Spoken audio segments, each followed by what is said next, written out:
সারা রাত্রে তোমার শরীর একটুও জল পাচ্ছে না, উপরন্তু কোষগুলোকে মেরামতি করার জন্য অনেকটা জল সে খরচ করে ফেলছে। এরপরে তুমি সকালবেলা যখন উঠে ওয়াশরুম থেকে ঘুরে আসছো তখন তোমার শরীরটা পুরোটা শুকিয়ে যাচ্ছে। এই অবস্থাটাই যদি তুমি রেখে দাও তাহলে অটোমেটিক্যালি তোমার মেটাবলিজমটা ধীরে হয়ে যাবে আর প্রচন্ড বেশি সারাদিনে খিদে পেতে থাকবে। এটা থেকে বাঁচার উপায় হচ্ছে সকালবেলাতে 300 ml জল খাবে। শুধু জল খেলে হবে না, সেখানে 1/4 চা চামচ পিঙ্ক সল্ট বা রক সল্ট, যেটা সন্দক লবণ বলে, সেটা দিয়ে খাবে। পিঙ্ক সল্ট দিলে সবচেয়ে ভালো, কারণ তার মধ্যে প্রচুর মিনারেলস যোগ করা থাকে। আর তোমার যদি ইচ্ছে করে তাহলে কয়েক ফোঁটা লেবুর রসও দিয়ে দিতে পারো। এই জলটা খাওয়ার সাথে সাথে তোমার কোষগুলো অ্যাক্টিভেট হতে থাকে, মেটাবলিজমটা বাড়তে থাকে আর শরীরটা ডিটক্সও হতে থাকে। তুমি সকালবেলা প্রথম কি খাও?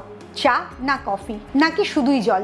সকালটা যদি তোমার চা বা কফি দিয়ে শুরু হয় তাহলে তোমার শরীরটা আরো বেশি জল ছাড়তে থাকে, যেটার জন্য ডিহাইড্রেশন হয়ে যায়, হজমটা ঠিক করে হয় না, তার জন্য অ্যাসিডিটি হয়, পেট ফুলে যায় আর অবশ্যই মেটাবলিজমটা কমতে থাকে আর খাবারের থেকে পুষ্টি তোমার শরীর ঠিক করে নিতে পারে না। তাহলে বুঝতে পারছো সকালে 1 কাপ চা বা কফি তোমার আসলে শরীরটাকে কতটা ক্ষতি করে দিচ্ছে।